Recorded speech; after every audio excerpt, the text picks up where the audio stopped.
माँ सरस्वती को नमन करता हूँ, पावन मंच को प्रणाम करता हूँ और आपकी उपस्थिति को नमन करता हूँ। एक आदमी ने भी ताली नहीं बजाई, इतनी शालीनता से नमस्ते करी थी मैंने। और कर लो तारीफ।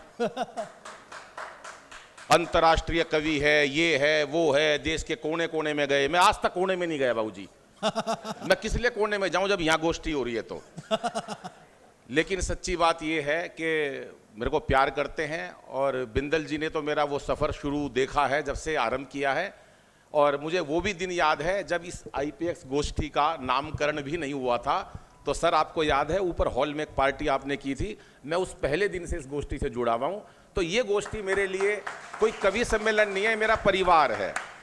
मुझे ऐसा लगता है कि यहाँ आके अच्छा लगता है। और जब आज हम मीडिया पे अनेकों चीज़ें देखते हैं, मीडिया में या हम मोबाइल पर, उसके बाद जब मैं ये देखता हूँ कि IPX भवन के चारों तरफ के लोग यहाँ साहित्य का आनंद ले रहे हैं, तो मेरे को कहीं ना कहीं अपना हिंदुस्तान दिखता है साहब। और ये हिंदुस्तान है कि रस खान जी के को गोष्ठी समर्पित की है। 2 लाइनें मैंने कभी दुबई में पढ़ी थी कि जब हिंदू के साथ मुसलमान हंसता है, जब हिंदू के साथ मुसलमान हंसता है, मुझे लगता है कि सारा हिंदुस्तान हंसता है, मुझे लगता है सारा हिंदुस्तान हंसता है।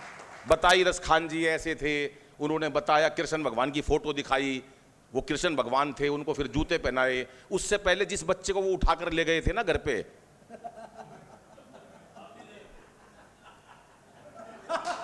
वो इस जन्म में ये बन गया। बस तालियां बजाते रहो। हाँ मेरे को, हाँ मजा जब भी आना चाहिए। ये मस्ती की बात है और मस्ती जिंदा रहनी चाहिए साहब आदमी में। टेंशन किस लिए रखें, दुनिया टेंशन में बैठी है। चूड़ियों की बात करी, इतना अच्छा कविता पाठ किया मैंने, पहली बार प्रवीण भाई को सुना लेकिन अद्भुत पढ़ा।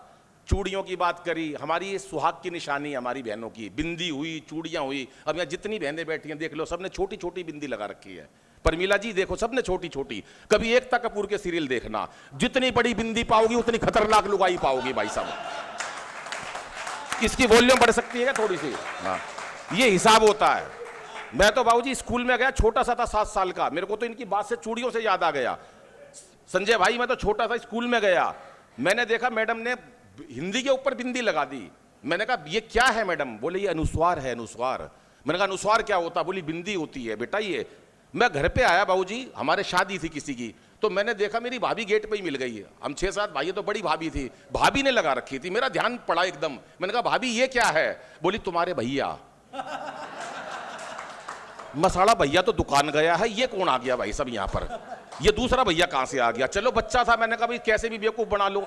मैं अंदर गया परमीला जी, तो मेरी बुआ जी आई हुई थी शादी में, बुआ ने टांग रखी। मैंने कहा बुआ जी ये क्या है? तुम्हारे फूफा जी। थोड़ा और अंदर गया, चाची बैठी थी दरी के ऊपर। मैंने कहा चाची ये। बोली तुम्हारे चाचा। मैं यार सारा कुनबा यहीं पड़ा है, आदमी एक भी दिखाई नहीं दे रहा। चलो कोई बात नहीं। सवेरे में टॉयलेट में गया, बाथरूम में, भाई साहब शीशे के ऊपर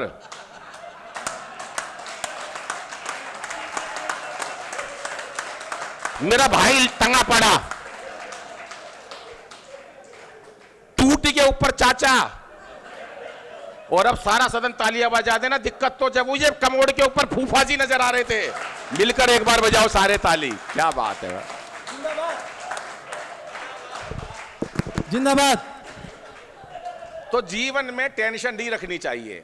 इतने बढ़िया मुक्तक पढ़े, इतने बढ़िया सवैया पढ़े, भैया ने इतना बढ़िया गीत पढ़ा। ये हमारी जो परंपरा है ये जीवित रहनी चाहिए। और मैं तो बिंदल जी को और उनकी पूरी टीम को, विकास भाई आप कभी प्रेम करने से मत डरना। अच्छा। चाहे शादी हुई ना फिर भी मत डरना। एक ही जवाब देना पत्नी को कि मोदी जी कहते हैं सबका साथ और सबका, तो तेरे को क्या दिक्कत है जब मैं सबका हूं? तो ये भी लाया हूं मैं छाट के बाद। बहन जी कोई गलत तो नहीं कही मैंने? इतनी हाँ प्रधानमंत्री ने कही है, प्रधानमंत्री ने कही है सबका साथ सबका विकास। आप चलते रहो, वरना है संजय भाई, वरना टेंशन ऐसी ऐसी ले लेते हैं प्रदीप भाई साहब, ऐसी टेंशन ले लेते हैं। ये तो बहन जी बैठी है मेरी बहनें। मैं पिछले महीने चला गया अपनी पत्नी के साथ, पार्क है हमारे सामने डिस्ट्रिक्ट पार्क, घूमने चला गया वैसे ही। ये सारी सच्ची बात बता रहा हूँ जैसे इन्होंने बताई थी कि अभी मैं आंख तेरी बड़ी पसंद थी तो आंखें दिखाती है। मेरे को भी कही थी बिचौलिए ने जिस टाइम मेरा रिश्ता हुआ। बोले लाला जी, मेरे पिताजी बोले भाई लड़की कैसी है? बोले आंख मूंद के कर दो। अच्छा हमने मूंद ली।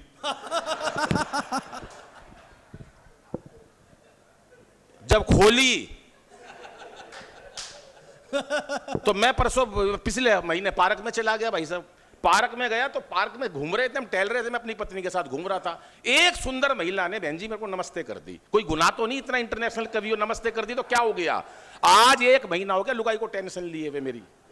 बता कौन थी, बता कौन थी, मैं क्यों टेंशन ले रही है मेरे को, उसको भी बताना पड़ेगा तू कौन थी। जय हो। बिना बात की टेंशन ले रखी है लोगों ने, खाम खा की टेंशन ले रखी है। टेंशन लेने की जरूरत ही नहीं है सर। जीवन में टेंशन किस लिए लोगे? मस्ती का जीवन है, मस्ती से ही जीना चाहिए। तो 4 पंक्तियां पढ़ता हूं कि हंसना हंसाना आदत है मेरी, अपना बनाना आदत है मेरी, लोग तो मुंह फेर के चल देते हैं, आवाज दे के बुलाना आदत है मेरी, आवाज दे के बुलाना। हम संजय बाबू सगे 11 बहन भाई हैं जी। कब बताई? 5-6 महीने। भाई टोटल बहन भाई बता रहा हूं बाबूजी। अब यही तो टेंशन है लोगों को, भाई बहन मेरे, टेंशन उन्हें हो रही है। दिक्कत तो सारी ये है ना। और पहले भाई साहब ये इन्होंने इतनी बात कह दी तो मैं बता रहा हूं, आपकी बात का उत्तर दे रहा हूं। पहले कंपटीशन नहीं होता था कि इसके घर में मारुति है तो मैं मर्सिडीज लाऊंगा, इसका 300 गज का घर है तो मैं 500 का बनाऊंगा, इसका पैकेज 30 लाख का तो मैं 60 लाख का लगाऊंगा। पहले खुंदक इसी बात की थी, तेरे कितने बालक हैं? वो कहता था 8। अच्छा कोई बात नहीं, 3-4 तो खुंदक में हो जाते थे बाद में। तो इसलिए टेंशन मत लो, एक बार मिलकर तालियां बजाओ, ये परंपरा गोष्ठी का कार्यक्रम है साहब। कोई टेंशन नहीं लेनी है। सबके रिश्ते हो गए, सबकी शादी हो गई। हमारे यहाँ 11-21 अग्रवाल परिवार से हूँ, गोयल गोत्र है, नए बाजार में दाल चावल का काम है, बिजनेस है। बिंदल साहब तो जानते हैं हमारे को, मेरे को व्यापार के रूप में भी जानते हैं। और यहाँ कितनी बार मैं आया हूँ। लेकिन दिक्कत क्या होती थी, पहले शादियों में पिताजी बोले भाई तू करेगा क्या, बड़ियों के पैदा हो गए आखिर, तो तू कहाँ इस चक्कर में पड़ गया कविताओं के और संगीत के। 15 वर्षों तक मैंने संगीत सीखा, तो बोले संगीत में पड़ा हुआ भाई शादी भी करनी है। मेरी सबसे घर में ज्यादा लेट शादी हुई 24 साल की उम्र में। जब शादी से जब पिताजी ने सारे काम कर लिए, रिश्ते वाले आने लगे, पूछने लगे लड़का क्या करता है, बोले जी ढोलक बजा हुआ है। बोले वो तो ठीक है, करे के है। दूसरा आया, क्या करता है, कविता करता है, वो तो ठीक है, करे के है। तो 15-16 रिश्ते सत्येंद्र जी मेरे वापस चले गए। अब क्या करे, पिताजी भी दुखी हो गए मेरे से भी, बिचौलिए से भी। अब एक हास्य कविता का वहां से निर्माण हुआ। मैं पहले राउंड के अंदर केवल आपको हंसाऊंगा और दूसरे राउंड के अंदर आपसे मन की बात करूंगा, जो हमारे देश की बात है, हमारे समाज की बात है, हमारे सैनिकों की बात है, हमारे दर्द की बात है, हमारे हिंदुत्व की बात है। वो दूसरे राउंड में आपसे सब बातें करूंगा। पहले राउंड में मैं चाहता हूं केवल आपसे मस्ती की बात करूं। एक हास्य कविता जो उस टाइम बनी, ये हास्य कविता मेरी पहली कविता जी, जो सब टीवी वावा क्या बात पे पढ़ी। और आदरणीय सुरेंद्र शर्मा जी ने इस कविता को सुनकर लगातार मेरे को पूरे साल लगातार अपने मंचों पर बुलाया कि अनिल ये कविता वास्तव में मौलिक कविता है, एक बार मिलकर तालियां बजाएं। मैं कविता आरंभ करता हूं साहब। कि हालांकि कोई उम्मीद नहीं थी मेरी शादी की, हालांकि कोई उम्मीद नहीं थी, फिर भी एक रिश्ता आया, लड़का कवि है। पिताजी ने बिचौलिए को बड़ी शर्मिंदगी से बताया। बिचौलिया बोला घबराओ मत लाला जी, मैं तो एक से एक निकम्मे लड़कों के रिश्ते करवा देता हूं। बिचौलिया बोला घबराओ मत लाला जी, मैं तो एक से एक निकम्मे लड़कों के रिश्ते करवा देता हूं, फटे पुराने नोट भी पूरे दामों पे चला देता हूं। क्या बात? ये बतलाओ कितना कमा लेता है। पिताजी बोले यार किसी तरह से इज्जत बचा लेता है। नहीं मेरा मतलब ये है, बिचौलिए ने पूछा, मेरा मतलब ये है ये लड़की को भूखे तो नहीं मरने देगा। पिताजी बोले ये भूख ही नहीं लगने देगा। जिस दिन अपनी कविता की 2 पंक्ति मुझे सुना देता है, कम बखत कई दिन की भूख भगा देता है। बिचौलिए ने पूछा तो क्या इन्होंने अपनी कविताओं की कोई पुस्तक नहीं छपवाई? पिताजी बोले उसी में तो लुट गई घर की सारी कमाई। और तो और घर वालों ने इसकी पुस्तक का पन्ना तक नहीं खोला।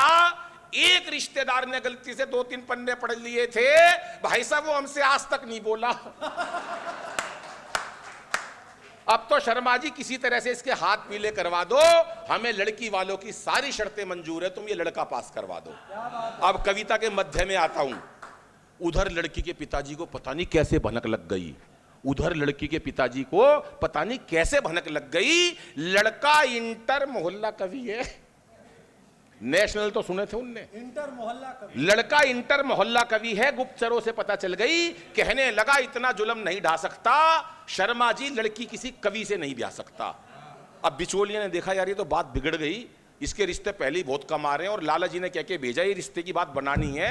तो उस बिचौलिए ने मेरे होने वाले ससुर जी को कुछ तर्क दिए और एक एक तर्क पर आपका आशीर्वाद देता हूं, हाथ से कहां से निकाला, आपका प्यार चाहता हूं। सुनिएगा कि लाला जी, गर्ग साहब ये रिश्ता मत छोड़िए। बिचौलिया बोला ससुर साहब से, गर्ग साहब ये रिश्ता मत छोड़िए, लड़के का बहुत ऊंचा खानदान है। खानदान की ऊंचाई पे ध्यान देना बहन जी, लड़के का बहुत ऊंचा खानदान है, 11वीं मंजिल पे इनका मकान है। बस यही ऊंचा खानदान है। लड़के के पास अपार संपत्ति है। उसने सोचा कई प्लाट पड़े होंगे आईपीएक्स में 3 साइड ओपन। लड़के के पास अपार संपत्ति है। बोला क्या संपत्ति है? बोला एक एक कविता कई कई करोड़ की है, बस यही संपत्ति है। और इस वाले जो उसने मेरे समर्थन में तर्क दिया, पूरे सदन का इस सत्यता पे एक एक आशीर्वाद चाहूंगा कि लड़का परम ज्ञानी और विद्वान है। गर्ग साहब ये रिश्ता मत छोड़िए, लड़का परम ज्ञानी और विद्वान है, दाहिने हाथ में 2-2 अंगूठे हैं, बहुत भाग्यवान है। लड़का परम ज्ञानी और विद्वान है, दाहिने हाथ में 2-2 अंगूठे हैं, बहुत भाग्यवान है। बिचौलिए की बात में दम था, बिचौलिए की बात में दम था। वो कौन सा 28 रेगरपुरा वाले प्रोफेसर अरोड़ा से कम था। शादी के दिन भव्य स्टेज सजा दी गई, वरमाला की बात बता रहा हूं। शादी के दिन भव्य स्टेज सजा दी गई, उस पे 2 कुर्सियां बिछा दी गई। मंच पर खड़ा मैं फूला नहीं समा रहा था। हर एक बाराती में भाई साहब एक श्रोता नजर आ रहा था। कवि बाज नहीं आता भाई साहब। मंच पर खड़ा मैं फूला नहीं समा रहा था, हर बाराती में एक श्रोता नजर आ रहा था। मंच पर माइक की कमी खल रही थी, कविता खुद ब खुद निकल रही थी। वरमाला की चिंता नहीं थी। आखिर किसे कविता सुनाऊं, एक मौके की तलाश थी। तभी याद आया यार फेरों पे छंद सुनाऊंगा। यही एक आखिरी, हमारे अग्गर वालों में फेरों पे छंद सुनते और नेक का लिफाफा मिलता लड़के को, फेरों पे छंद सुनाऊंगा, यही आखिरी आस थी। तभी किसी ने आकर एडवांस मेरे हाथ में नेक का लिफाफा थमा दिया। उसे पता नहीं किसने बता दिया कि लड़का कवि है। भाई साहब ये पता नहीं कितनी लंबी कविता सुना देगा, ये लड़की को विदा होने से पहले ही रुला देगा। मेरी मन की मन में रह गई, मैं मन ही मन सोचने लगा, अपने आप को कोसने लगा कि इतना बड़ा कवि, मेरी किसी ने कविता नहीं सुनी 4-5 महीने से। मैं मन ही मन सोचने लगा, अपने आप को कोसने लगा। घर आते ही शादी की पहली रात मैंने अपनी मन की व्यथा अपनी पत्नी को बता दी कि मेरी किसी ने कविता नहीं सुनी। अपने मन की व्यथा मैंने अपनी पत्नी को बता दी और उसने जैसे ही हाँ भरी, मैंने उसे नई नई 30-40 कविताएं सुना दी। अपनी हास्य कविताओं पर बिंदल साहब मैंने उसे कई बार रोते देखा।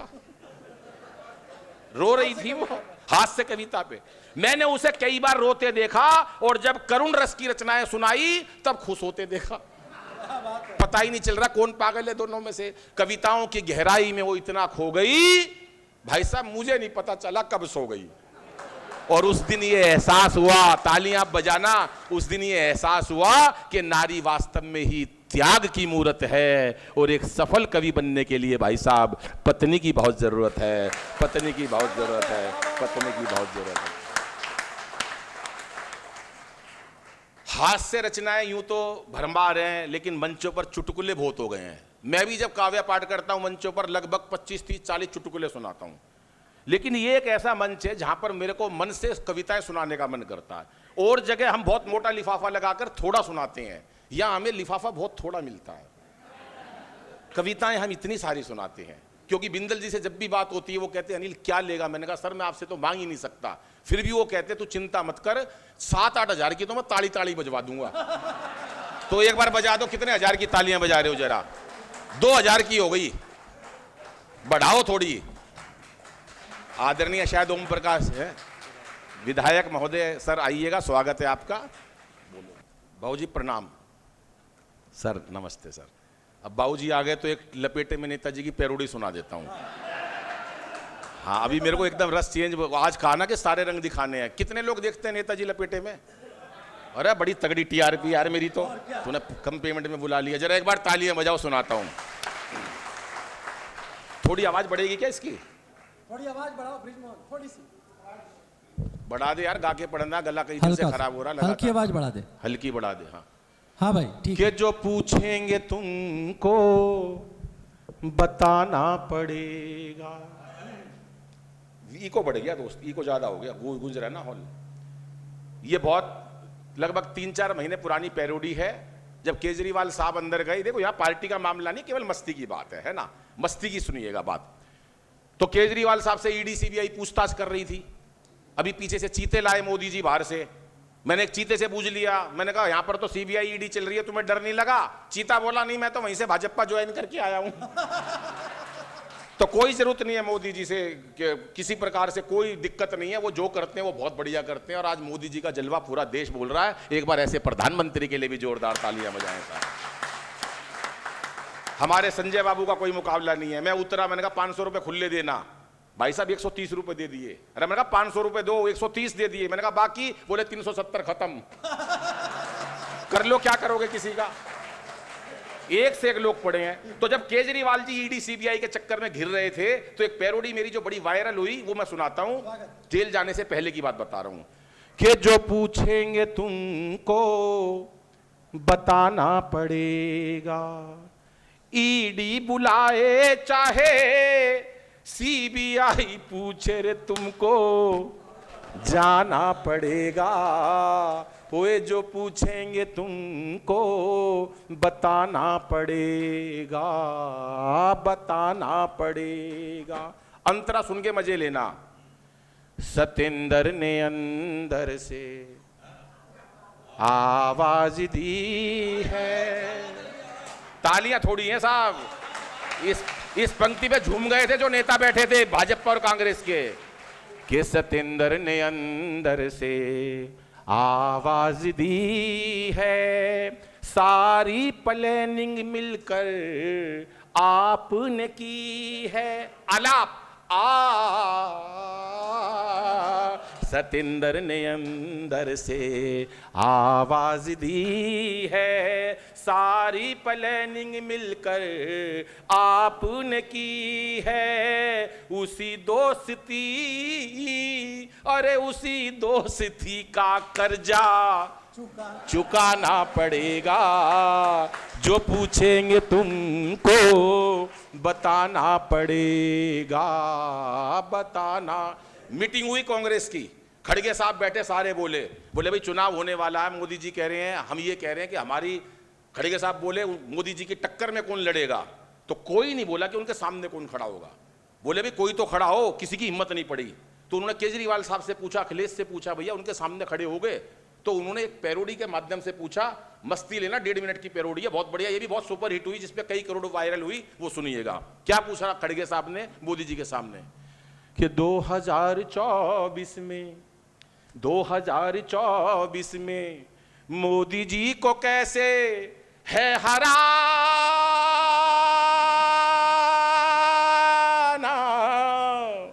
मोदी जी को कैसे है हराना। तो केजरीवाल क्या बोले कि मुझे मत लड़ाना, मुझे मत फसाना, अरे मुझे मत लड़ाना, मुझे मत फसाना। बोले क्यों? तो क्या बोले कि भूला नहीं हूं यारों।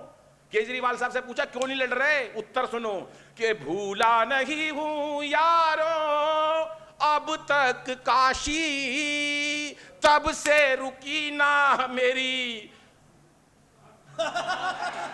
अब तक खांसी, और मेरा ये दर्द है, हाय मेरा ये दर्द है पुराना, लेकिन मुझे मत लड़ाना, मुझे मत फसाना। चले गए अखिलेश जी के पास। अखिलेश जी आप लड़ोगे? अखिलेश जी का क्या हल करा? तो क्या बोले कि मारेंगे मोदी हमें फिर से झटक के, मारेंगे मोदी हमें फिर से पटक के, और भाषणों से ले जाएंगे वोटों को झटक के। कि मोदी का दीवाना, अब तालियां चाहिए साहब, कि मोदी का दीवाना है जमाना, मोदी का दीवाना है जमाना, लेकिन मुझे मत लड़ा, क्या बात है। मुझे मत फसाना। एक राउंड हो गया। मुझे पता है वो बहुत व्यस्त हैं, और जब पूरी दिल्ली की जिम्मेदारी ऐसे हनुमान भक्तों पर हो तो फिर वो अपना पूरा दायित्व निभाते हैं। एक बार सर के लिए जोरदार तालियां बजा दीजिएगा। बहुत अच्छा प्रवीण ने पढ़ा, एक बार प्रवीण के लिए तालियां बजाइए साहब जोरदार। और राजेश भाई जो आज काम कर रहा है, मुझे लगता है इस गोष्ठी का कितनी मेहनत से वो संचालन करते हैं। आज पूरे देश में मेरे छोटे भाई राजेश अग्रवाल का नाम है, एक बार राजेश जी के लिए भी तालियां बजाइए साहब। ये बहुत बड़े कवि हैं दोनों के दोनों, और इनसे ऊंचा अगर कोई कवि है धरती पे,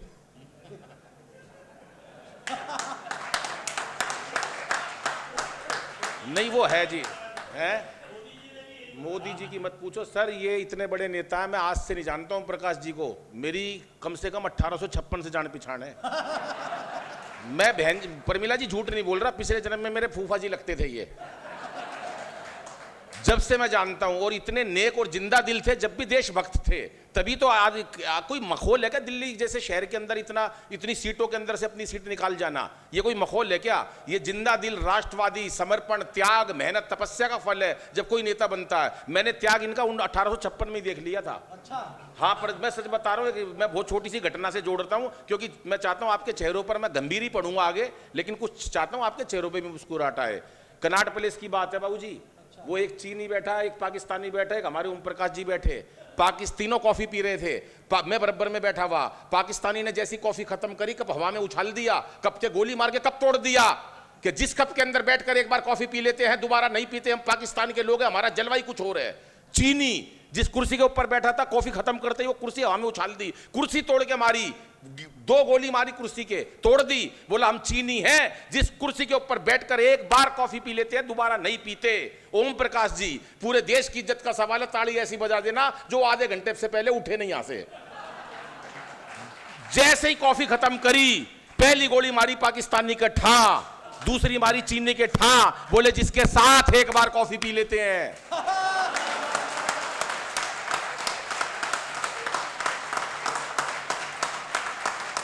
दोबारा नहीं पीते।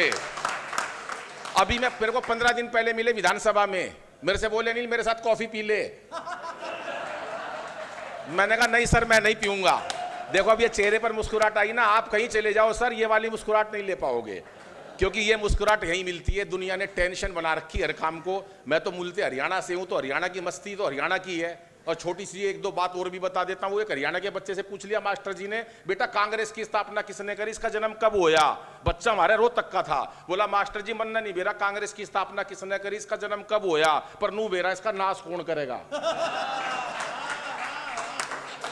एक बार खुल के तालियां बजा दो जरा जोरदार।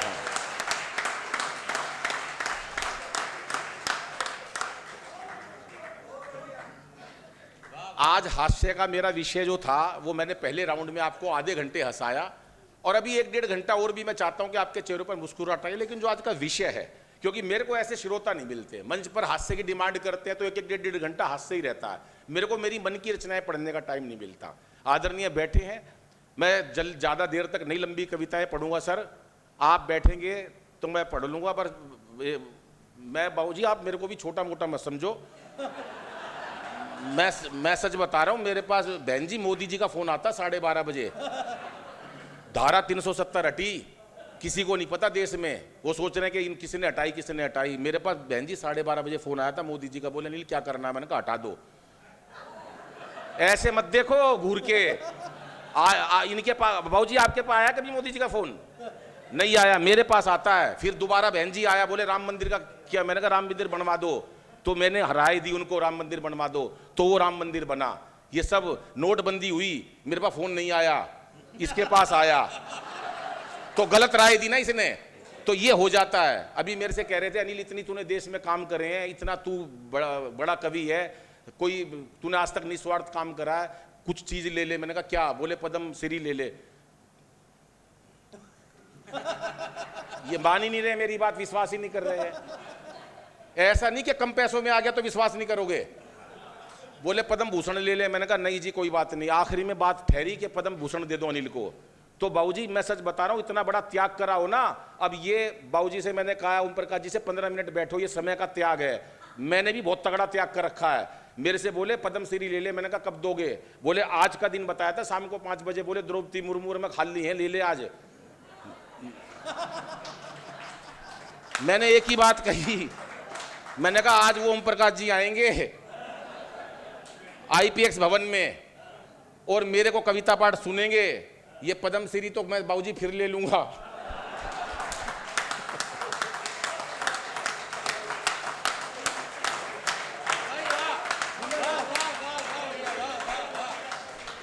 चेहरे पर हंसी और दिल में खुशी होती है। चेहरे पर हंसी, जिंदगी का फलसफा बताता हूं। बन जाओ बहुत बड़े नेता, कोई फर्क नहीं पड़ता। बहुत बड़े आप अंबानी भी बन जाओ तो कोई फर्क नहीं पड़ता, क्योंकि ये 60-70 साल की जिंदगी का खेल है। कोरोना में हमने सब कुछ देख लिया।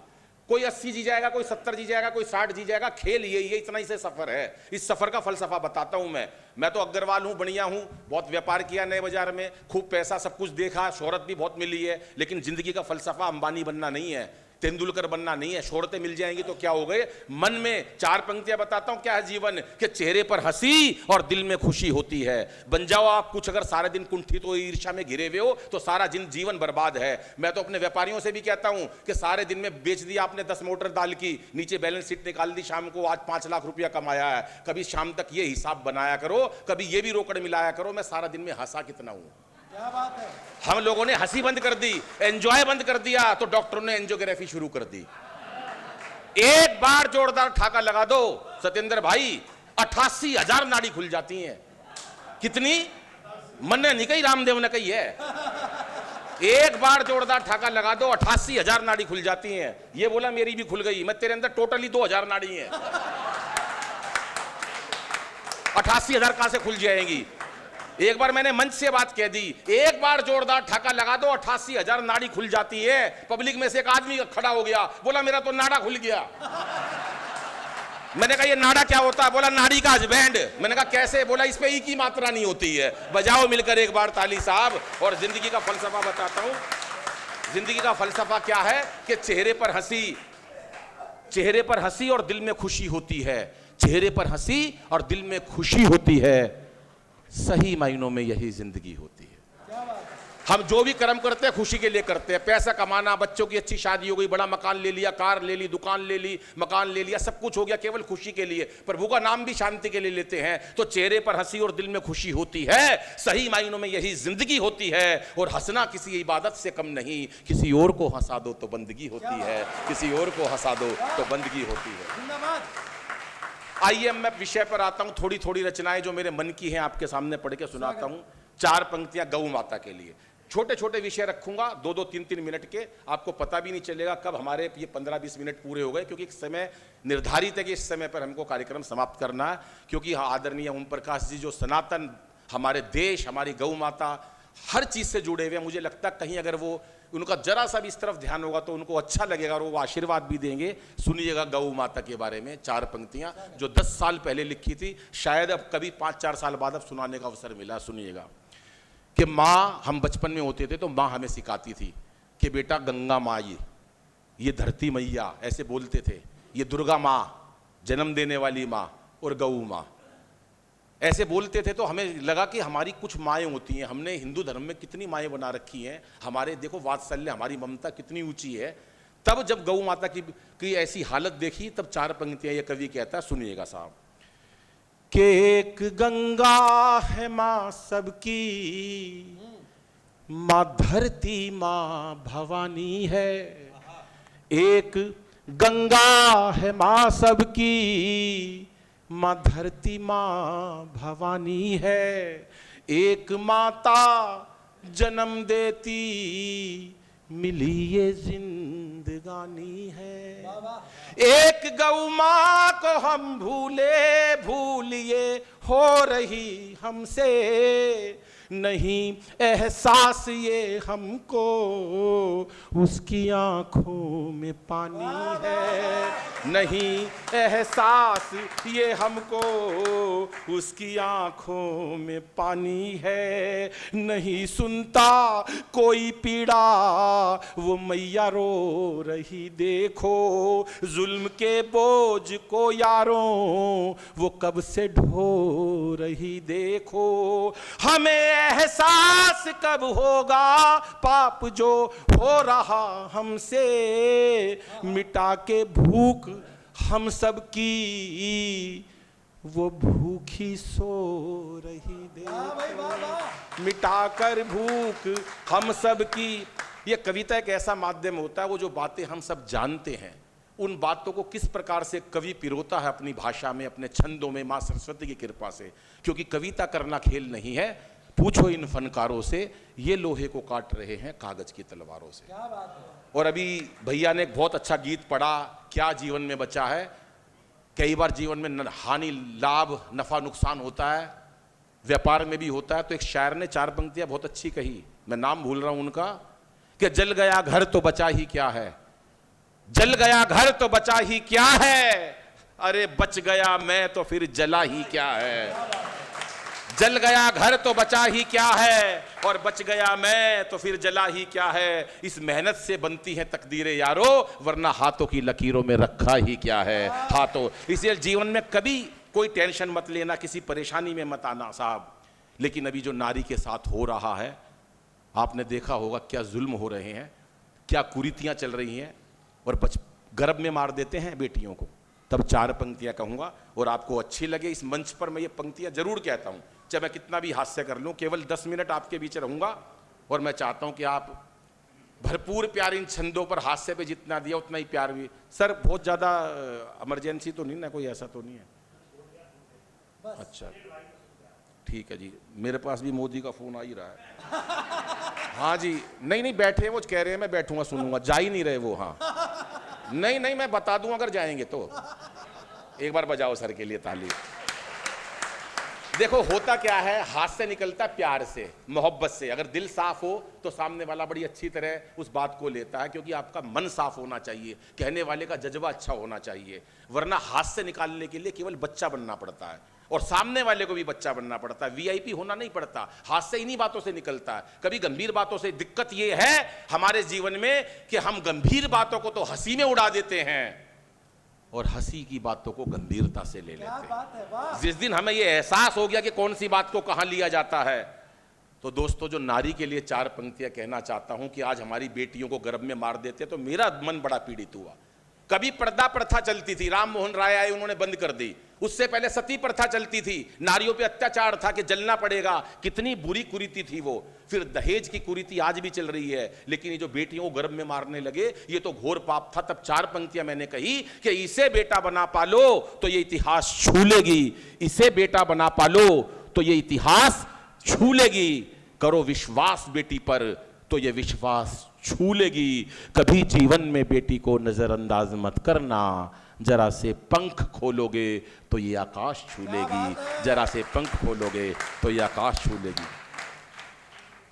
सवैयों की बात हुई, और ये ऐसी रचना है जो शायद मैंने आज तक कभी पढ़ी नहीं। मैं हॉस्पिटल में था गंगाराम में दाखिल, ओम प्रकाश जी ये आपके मन की रचना पढ़ता हूं। बहुत सारे लोगों को ये समझ में आए नहीं आए, लेकिन आनंद बहुत आएगा।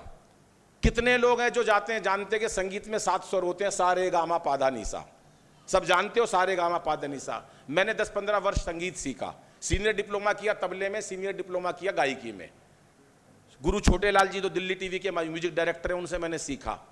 तो सुरों को जब बजाते हैं तो कभी रेसा लगता है, कभी सारे लगता है, कभी मारे लगता है, कभी सा लगता है, कभी मागा लगता है, कभी धारे लगता है, कभी पारे लगता है। तब जब ये मिल मिला के कॉम्बिनेशन बनता है, तब हमारा गीत निकलता है, पैरोडी निकलती है।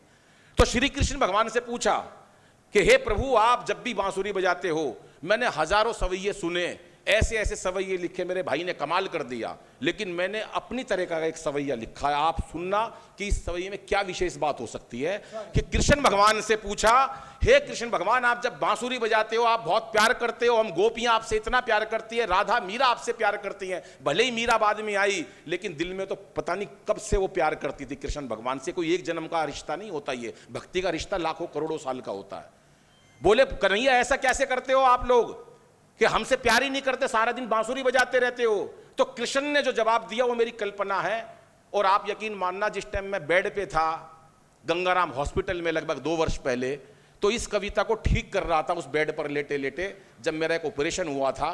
और उस कविता को मैं वहां से आधी घर पे लिखी और आधी उस हॉस्पिटल में लिखी। तो नर्स पूछ रही थी कि सर आप क्या कर रहे हो, तो मैंने कहा कुछ नहीं, मैं अपने मन के उद्गार लिख रहा हूं। तो ये कविता क्या है, छोटी सी भूमिका बनाता हूं कि कृष्ण भगवान के जो भक्त रहे, नरसी का भात भरा, विदुर जी का साग खाया, धन्ना की गईं चराई, द्रौपदी की लाज बचाई। और कृष्ण का वास्ता किन चीजों से रहा, जो मुख्य बातें हैं, यमुना तट से रहा, पनघट से रहा, गगरी से रहा, गोवर्धन पर्वत से रहा, मोर के पंख से रहा, होली के रंग से रहा, राधा से रहा, मीरा से रहा, गोपियों से रहा, मटकी से रहा, मिश्री माखन से रहा, बांसुरी से रहा, उस गैया माता से रहा, यशोदा माता से रहा, प्रेम और रस के प्रतीक रहे, नाग के फन पर नाचे, मुरली से रहा, माधव उनका नाम, और कन्हैया और मनमोहन। इस मुक्तक में ये सारी चीजें आएंगी इस सवैया के अंदर। सुनना कि कृष्ण जी ने क्या जवाब दिया। आप भी पहली बार सुनोगे, मस्ती लेना साहब कि क्या बोले वो। बोले कन्हैया तुम सारा दिन बांसुरी बजाते रहते हो, तो कृष्ण ने क्या जवाब दिया कि मैं ये बांसुरी नहीं बजाता, इसमें से तो तुम्हारा नाम निकलता है, क्योंकि वो तो छलिया थे। कृष्ण का तो कोई जवाब नहीं है, वो तो परम योगी 16 पुरुषों 16 कला के अवतार थे। उन्होंने जो उत्तर दिया वो सुनिएगा क्या बोले वो, कि 7 सुरों में छिपे सारे प्यारे। सत्येंद्र जी मोबाइल छोड़ दो, सिर्फ मजे ले सुनो और तालियां बजाना जहां बात अच्छी लगे। सुनिएगा कि 7 सुरों में छिपे सारे प्यारे, वो जिसने भी कहना से प्रीत लगाई। प्रदीप जी आपका विशेष आशीर्वाद, क्योंकि आप संगीत से जुड़े हुए हो, और आप भी अगर ध्यान से सुनोगे तो बहुत आनंद आएगा। ये अद्भुत रचना है कि 7 सुरों में छिपे सारे प्यारे, वो जिसने भी कहना से प्रीत लगाई। रेधा के स्वर में छिपी राधे राधे, तो मारे के स्वर में छिपी मीराबाई। रेधा के स्वर में छिपी, परमिला जी आपका आशीर्वाद चाहता हूं कि रेधा के स्वर में छिपी राधे राधे, तो मारे के स्वर में छिपी मीराबाई। पा सारे गामा पा, पा सुन मोर की पाखुरी झूमे, तो गाने भी गैया की टेर सुनाई। माँ सारे, और मिस्री में क्या आता है, मी सरी माँ सारे। पासुन मोर की पाखुरी झूमे, तो गाने भी गैया की टेर गुंजाई। माँ सारे बाजे तो मिश्री सी घोले, जो बांसी की जाई में देवे सुनाई। माँ सारे बाजे तो मिश्री सी घोले, जो बांसी की जाई में देवे सुनाई। रेगा में होली का रंग और रेगा में होली का रंग समाया, तो गापा को सुनते ही गोपियां आई। माँ से है माते यशोदा की ममता में, कान्हा ने माखन मटकी चुराई। अब सुनना गिरधर गारे धारे, के गारे में गिरधर, गारे में धारे में गिरधर गूंजत, गारे में धारे में गिरधर गूंजत, चारों दिशा में ही धूम मचाई। मानी से मान रखे मन मोहन, माधा से माधव ने तान बजाई। मारे से मान रखे मन अब सुनिएगा साहब, नी और रे, नीरे से नीर बहे यमुना तट, नीरे से नीर बहे यमुना तट, और सारे से सिर पर नाग नचाई। के नीरे से नीर बहे यमुना तट, सारे से सिर पर नाग नचाई। पागा से पग पग पानी से पनघट, गागारे सुनते ही गगरी उठाई। के पागा से पग पग पानी से पनघट, गागारे सुनते ही गगरी उठाई। रेसा से रास रचे नित मोहन, पामा से प्रेम की प्रीत लगाई। सानी से सुंदर श्याम सलोने ने, सरगम में छवि देखे दिखाई।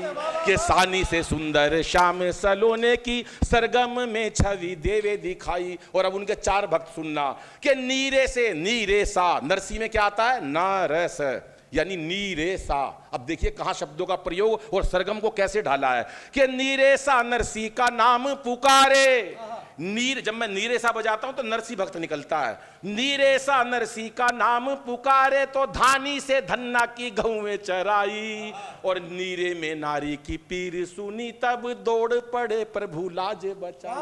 द्रौपदी के नीरे से नारी की पीर सुनी तो दौड़ पड़े प्रभु लाज बचाई। सागा से साग विदुर घर खाया, सा और गा, सागा से साग विदुर घर खाया तो त्याग दिए प्रभु मेवा मिठाई। और ये सब आपसे कहना चाहता हूं कि रेसा से छंद रसीले सुनोगे तो, मैं आपको कह रहा हूं ये कि रेसा से रस, रेसा से छंद रसीले सुनोगे तो पारे से पार करेंगे कन्हैया।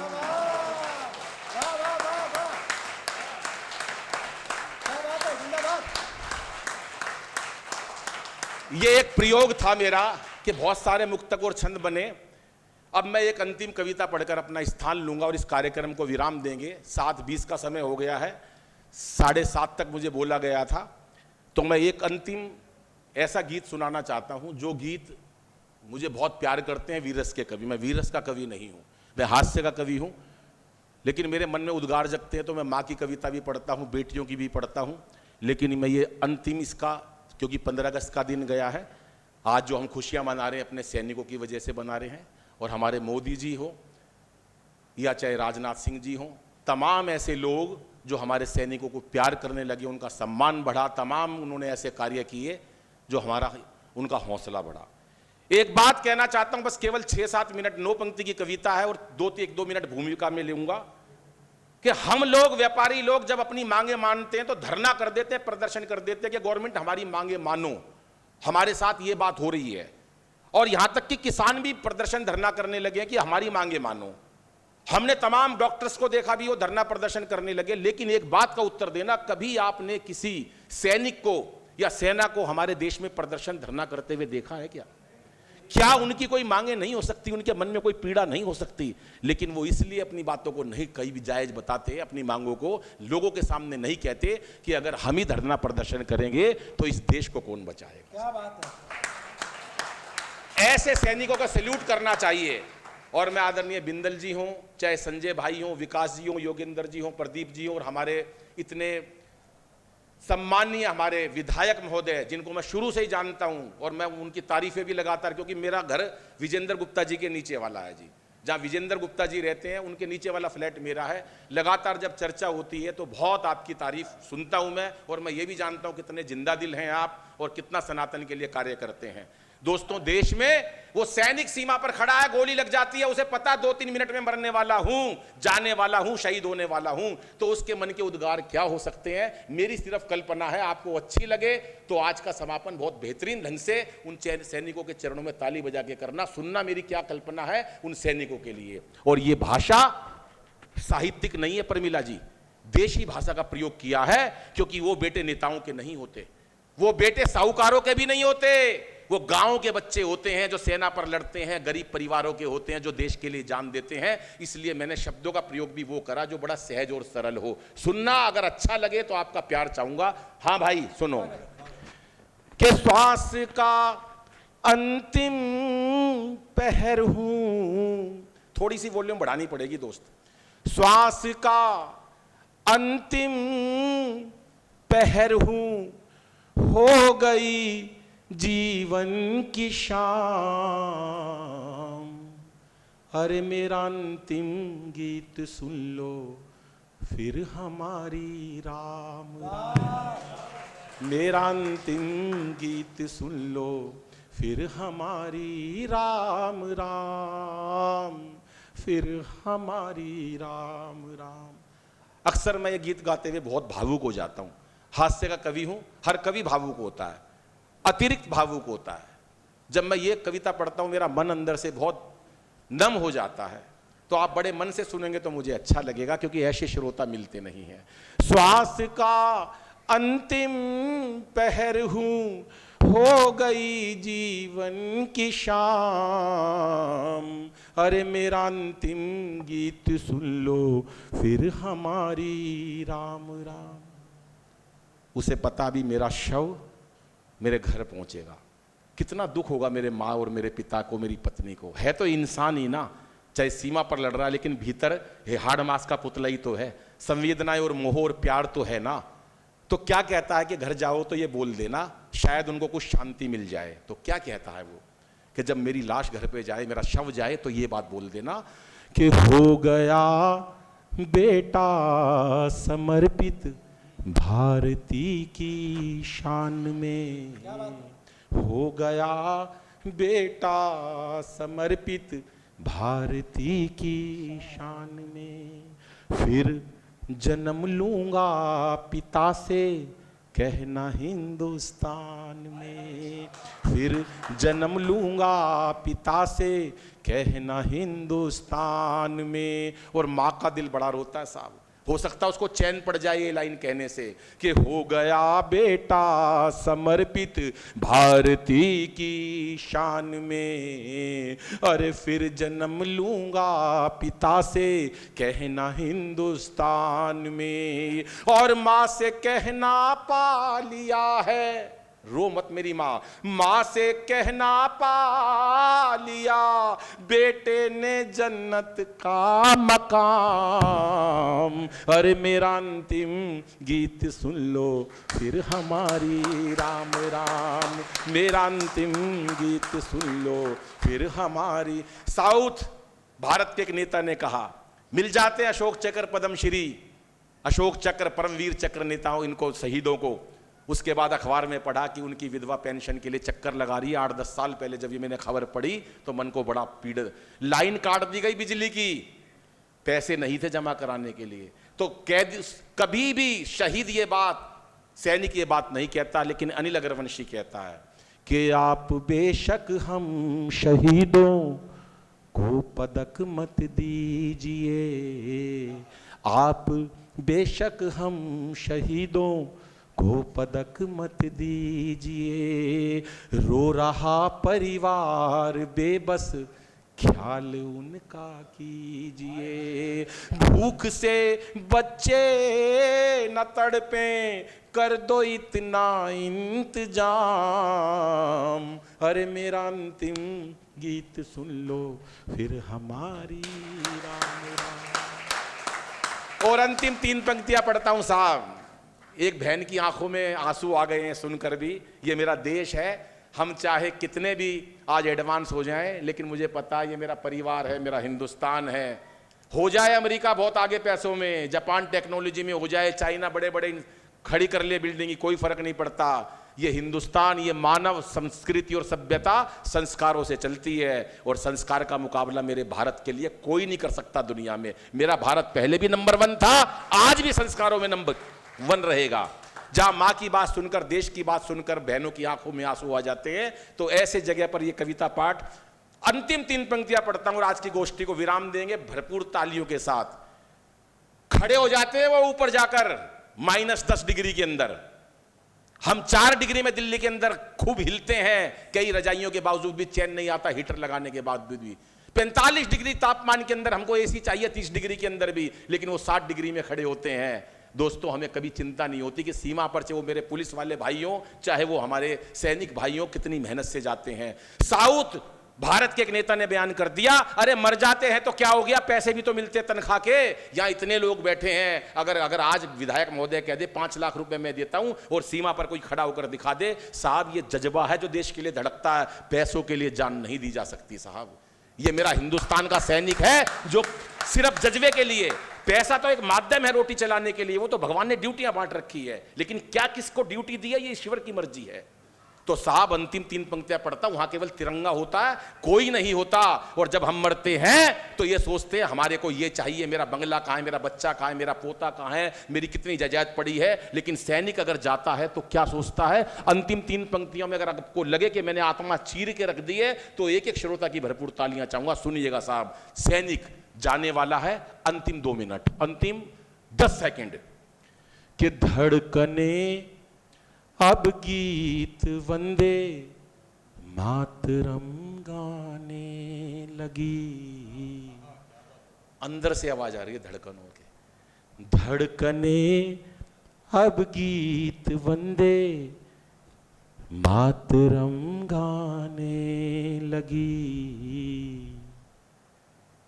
अलविदा ए दोस्तों अब नींद सी आने लगी।